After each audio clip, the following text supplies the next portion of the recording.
Hello, my name is Hayden Wayne. This is the Healing Channel, episode 11. I will be reading from Look Both Ways, episode 5. Resonance, language, cosmic Russian roulette.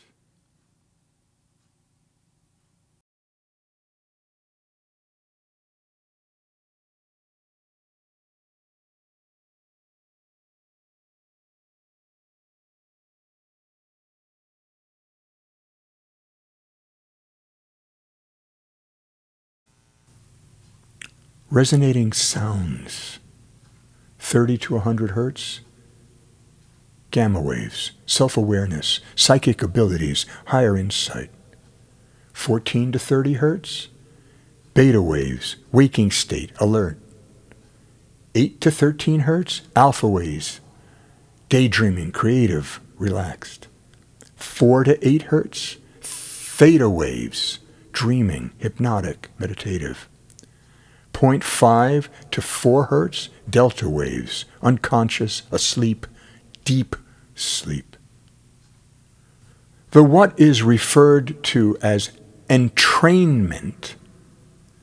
Music can affect the rhythm of our heartbeat rate and breathing, as well as the EEG frequency of the brain, and dependent upon how these frequencies play upon each other, will synchronize both hemispheres of our brain. Resonance is the intercourse of sympathetic vibration. The earth is a sentient being. Earth's sound vibrational electromagnetic field is approximately 7.83 hertz. It has been said our brains receive up to 80% of its energy through the ears. Since the deluge approximately 13,000 years ago, and the subsequent wiping clean and reboot of Earth's inhabitants, the use of drums, gongs, and bells employed by the recovering population of humans were by the musicians, as it were, the shamans, physicians, healers, the priestesses, the priests of their respective clan, who knew it has a regulating effect on the biological functioning of the body. The average membrane potential of a living cell, the electrical charge difference between the inside of the cell separated by the cell membrane from the charge just outside the cell membrane, is 0.07 millivolts of electricity.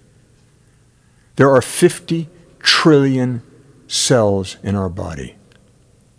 50 trillion times 0.07 volts is 3.5 trillion volts. If one were to drop a holographic print, all the shattered shards would contain the entire image of the whole print. We are part of fractals of a holographic universe where every component part is the same as the whole. Thus, being the same, one would have to assume made up of the same cosmology. Thus, susceptible to a vibrational communication, which, depending upon the respective conscious ability as a receiver, will determine the level of intercourse. Thus, it is up to us to expand our capability to integrate with all animate and inanimate existence, visualizing the desired outcome. If we were to refine our ability for the vector equilibrium of unlimited power, zero-point energy, we would create portals and wormholes in space-time. Taurus, Sri Yantra, Merkaba, aura, the Metatron cube. A Merkaba vehicle, two opposing rotating up and down tetrahedrons. Merkaba, the chariot to the throne of God. Within such a realm, it becomes possible for quantum walking. Physicists believe we live in a finely tuned, flat universe. Dark matter doesn't interact with light, so we can't see it, but infer it exists by its gravitational effect. 0-point energy field, simultaneously creating opposite counter-rotating vortexes, giving it lift. Electrogravitics, also known as anti-gravity, a space-time bubble created by its own environment, eliminating any aerodynamic restrictions approaching masslessness.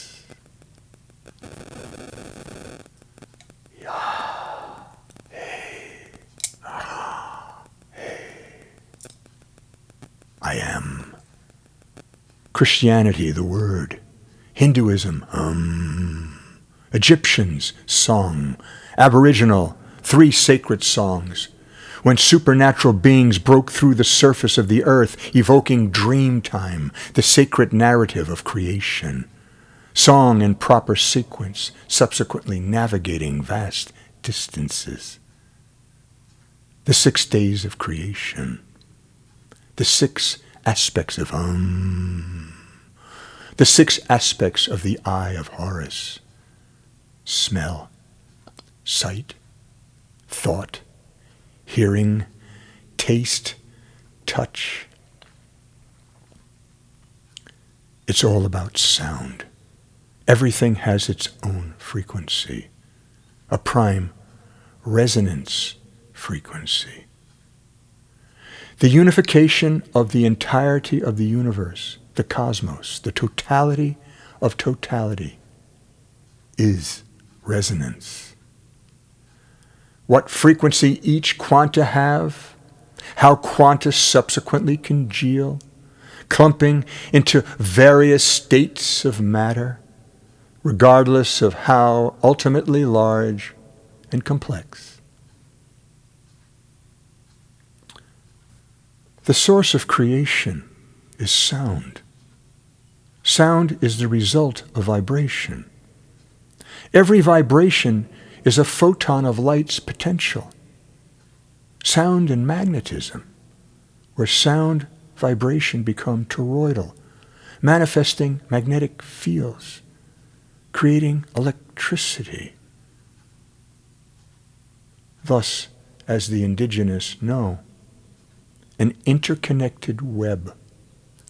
Pull one strand, and everything is affected.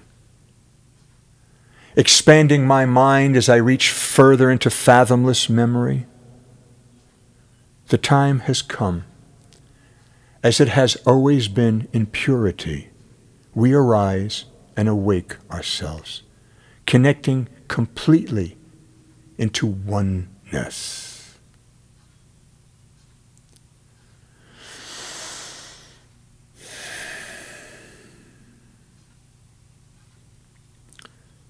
Contact. Olivia, born December 11, 2003, passed away September 14, 2020, 8:12 a.m. August 15, 2021, my wife Yitka has a dream about Olivia kissing her as she holds her in her arms. 8/16, 2021, Olivia receives mail from Walgreens.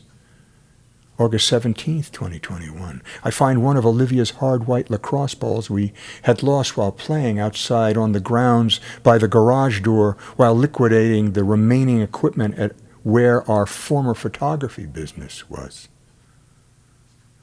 Later that day, while picking fruit from our orchard at home, I find another of Olivia's lost hard white lacrosse balls.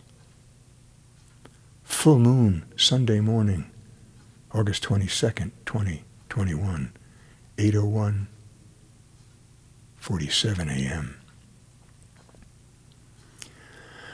I'm writing about this because it's the second time it happened to me, driving south on the Taconic Parkway and not remembering going over the Amvet Bridge. I don't even remember the approach to or after. I recognize how we can get hypnotized when driving for long distances, but this wasn't that long. Yes, it could have been some euphemistic brain fart. However, with all the reading I have done on extraterrestrial contact and the importance of meditation to make that contact, I wonder if I have.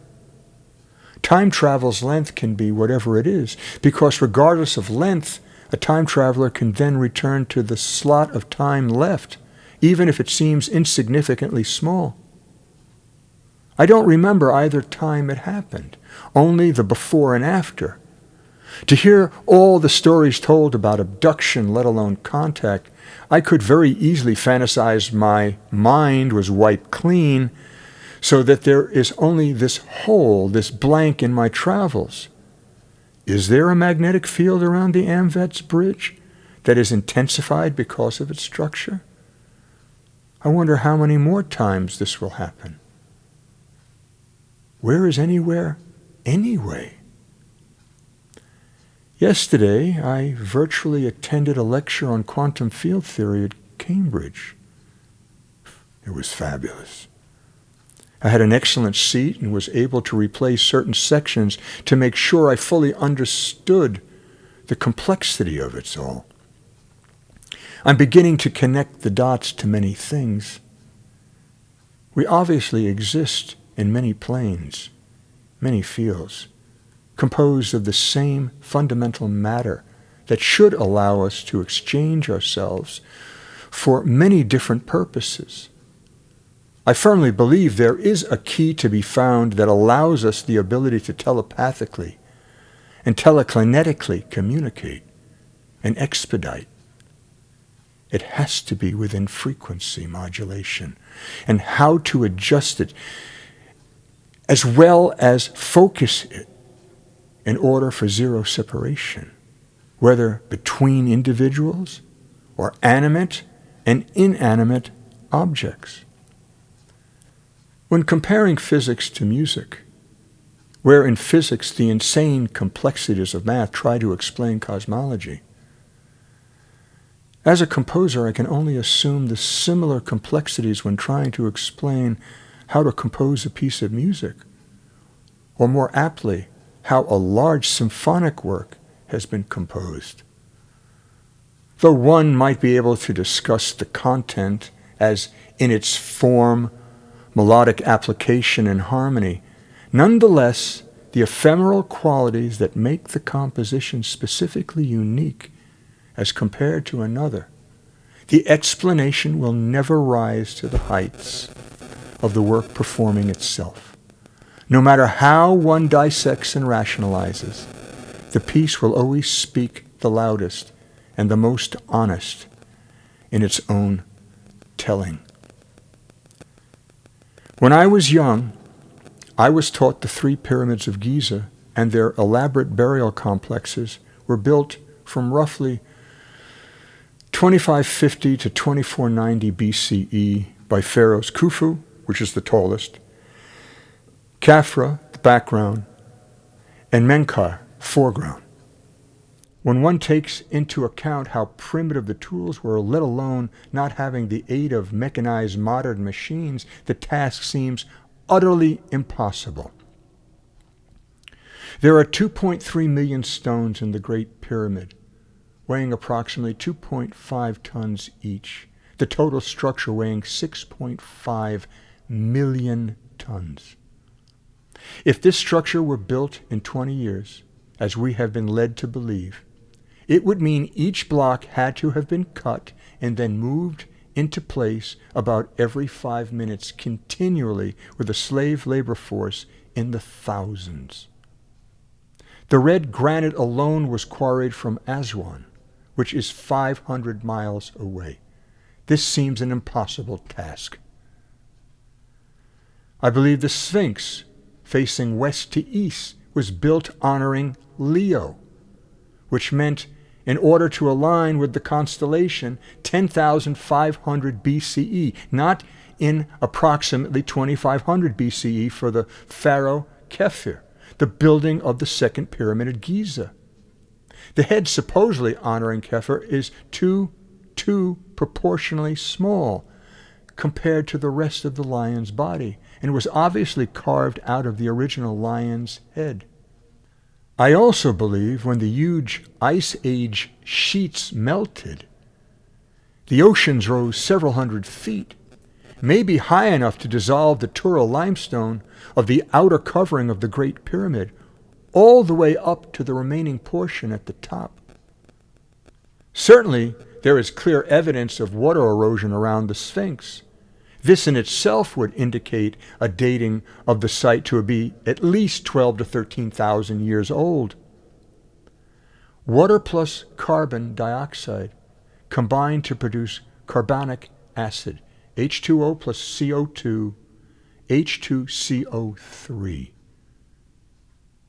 Geological evidence at the Göbekli Tepe excavation site in Turkey show the monolithic carved pillars up to 16 feet tall were intentionally buried, not naturally covered by some act of nature. The site has been dated to pre-millennium 10,000 BCE. Wouldn't one assume the possibility of coinciding such a global catastrophe that we now call the deluge? Personally, I wouldn't be surprised if the Great Pyramid of Giza was as much as 100,000 years old. The other pyramid tombs were built after the water had subsided, thus why the painted interiors were not damaged by water.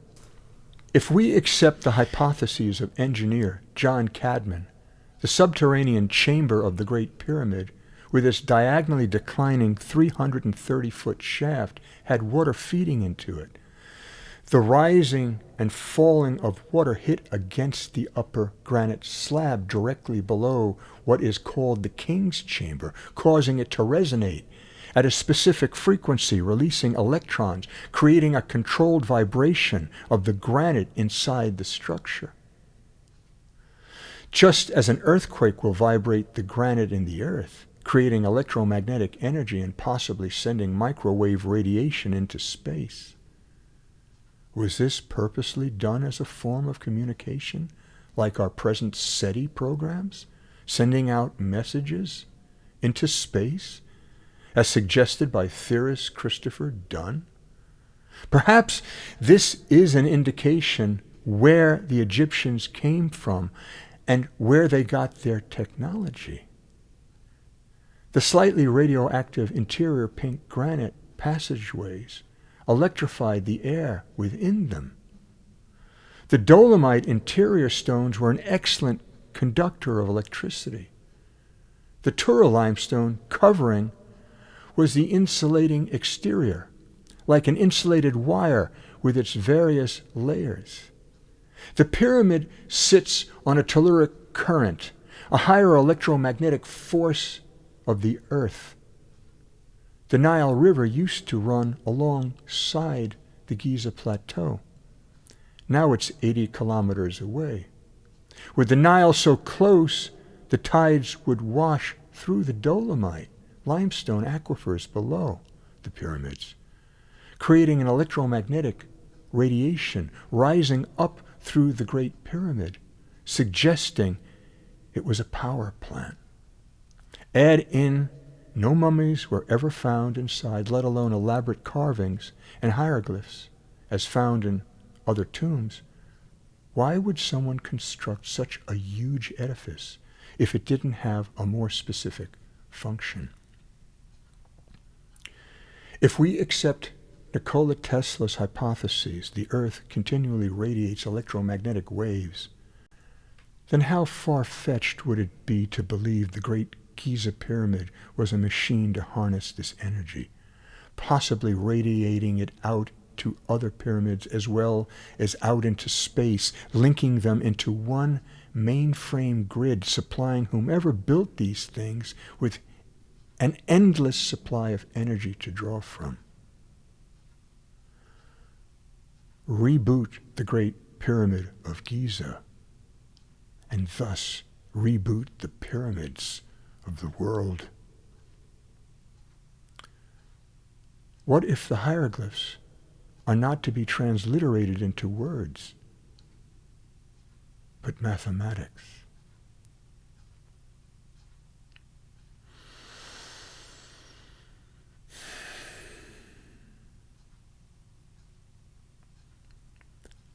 Eternal principles of mathematics, the levels where all things can be known.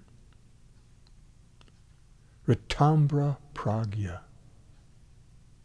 the infinite ocean of consciousness, connected to every point in space and time. The equiangular spiral, growth by quadrants. The power of two, binary system, 0, 1.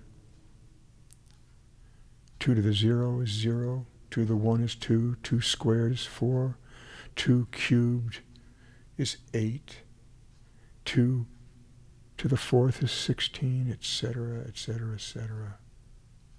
The blueprint of God, universal law. 1, 2, 4, 8, 7, 5, an endless repetition adding up to the symbol of enlightenment. 9, the universe itself. Vortex math confirms this. Voyager 2 was launched September 5th, 1977. 2 weeks later, Voyager 1 was launched. Voyager 1 left the heliosphere August 25th, 2012, and entered interstellar space. Voyager 2 entered interstellar space November 5th, 2018. It takes approximately 20 hours and 33 minutes for a signal from Earth to reach the 45-year-old Voyager 1. In around another 40,000 years, Voyager 1 could drift within 1.6 light years, 9.3 trillion miles of star AC 793888, Gliese 445, in the constellation Camelopardalis. Beginning with the hunter-gatherers, language emerged. First, possibly out of warning utterances that then developed into specific words to help communicate the coordination during the hunt, and then evolving into a greater qualitative as well as quantitative expansion of words and usage in proportion with the growing clan as it evolved into a thriving community. Because language is sequential, anthropologists believe this led to the invention of tools. These social groups grew in size with their respective expanding language functionality from village to nation states around the world with their specific dialects. In studies where different groups of people had been forcibly taken from their clans, villages and towns as trophies of war or specifically as slaves, when put together in different environments, out of necessity to communicate, grabbing parcels from their respective mother tongue, a pidgin language emerged, though extremely basic and primitive linguistically, but evolved enough to serve the purpose to communicate on the simplest levels. Within the passage of several generations, this pidgin shorthand emerged as a Creole language.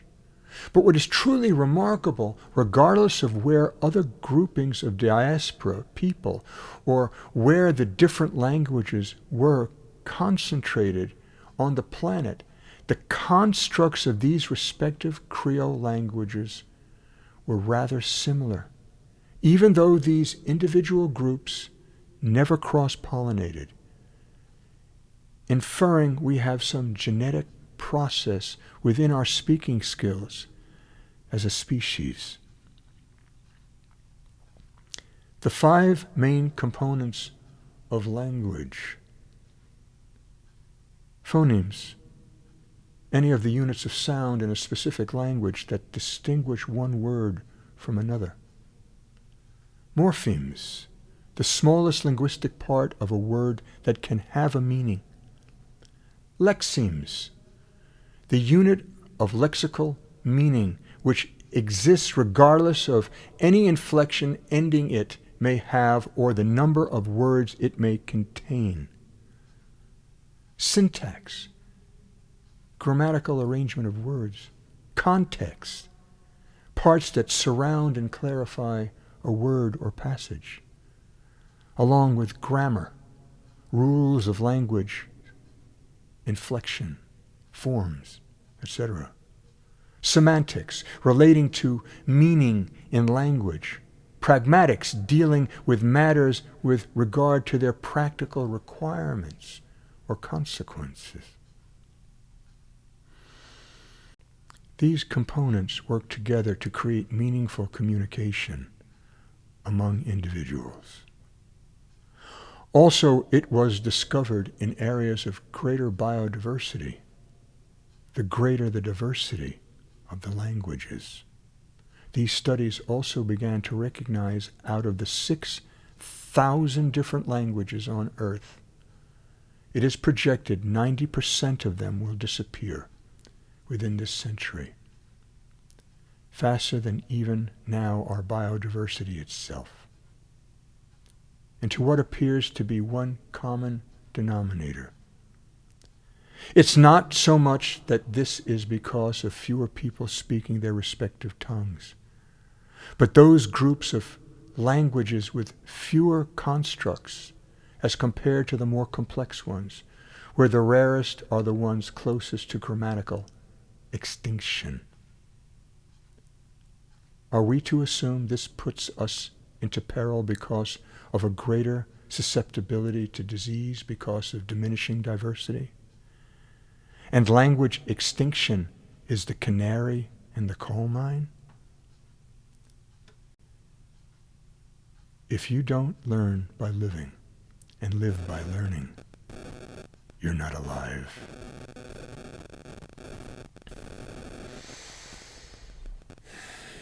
Cosmic Russian Roulette. In a study compiled by Stephen A. Nelson of Tulane University, objects 10 kilometers in diameter, causing a cataclysmic event, happened on Earth every 100 million years. 100-meter diameter every 10,000 years. 1 meter diameter every year. 1 millimeter diameter every 30 seconds. 1 micron in diameter every 30 microseconds. The Earth has had several major extinction events. 505 million years ago, the end of the Cambrian period. 438 million years ago, the end of the Ordovician period. 360 million years ago, the end of the Devonian period. 245 million years ago, the end of the Permian period, where 96% of life became extinct. 208 million years ago, the end of the Jurassic period. 65 million years ago, the end of the Cretaceous period. 1.6 million years ago, the end of the Tertiary period. Depending on who is laying the odds, the chance of dying from an impact of an asteroid or comet hitting the Earth is 1 in 3,000 to 1 in 250,000. In March 1989, an asteroid named 1989 FC, whose size was estimated to be about a half a kilometer, was discovered after it had already passed through the Earth's orbit within 400,000 kilometers, a few hours away. If it had hit us, it would have had a force of around 10,000 megatons of TNT, enough to cause a nuclear winter. On March 15, 2004, a 30-meter diameter asteroid named 2004 FH was discovered. 4 days later, it passed within 26,500 miles of Earth, just beyond the orbit of weather satellites. On November 8, 2011, a 400-meter in diameter asteroid named 2005 YU55 passed within the Moon's orbit. It was the first we knew of it and photographed it before it reached its nearest point to Earth. In June of 2012, asteroid 2012 LZ1 passed within about 3 million miles of Earth. Although it was never a threat, the fact that it was discovered only a few days before was alarming. Furthermore, its size was originally estimated to be only 500 meters in diameter. As it passed, scientists realized that this was an underestimate. Its size turned out to be 1 kilometer. There are roughly 180 impact craters on Earth, of which 1/3 of them are on North America. Meteor crater, Winslow, Arizona, 49,700 years ago. Odessa meteor crater, Ector County, West Texas, 63,500 million years ago. Vredefort crater, Vrendefort, South Africa, 2.023 billion years ago. Papelgal crater, northern Siberia, 800,000 years ago. Pingualuet crater, Chubb crater, New Quebec crater. Ungrave Peninsula, Nord de Quebec, 1 to 1.4 million years old. Sunburnt Basin, Ontario, Canada, 1.8 billion years old. Chicxulub, off the coast of Mexico, 66 million years ago. Saaremaa crater, Estonia Island, 1,530 BCE. Manicouagan Reservoir, Quebec, Canada, 200 million years ago. Yarrabuba crater, Western Australia, 2.2 billion years ago. Gosses Bluff crater, northern Australia, approximately 142 million years ago. Chesapeake Bay crater, North America, 35 million years ago. Acraman crater, Growler Ranges, South Australia, 580 million years ago. Woodley crater, Gascoyne region, Western Australia, plus or minus 64 million years ago. Tsitswang crater, South Africa, 220,000 years ago. Chicxulub crater, Yucatan Peninsula, 66 million years ago. Upheaval Dome, Utah, 100 kilometers wide, 170 meters deep, 2.7 miles wide, 1,100 feet deep, 60 million years ago. Better make the most of it while it lasts. Quote, "It doesn't matter how smart you are unless you stop and think." Unquote. Thomas Sowell. My name is Hayden Wayne. This has been episode 5 of Look Both Ways. Peace.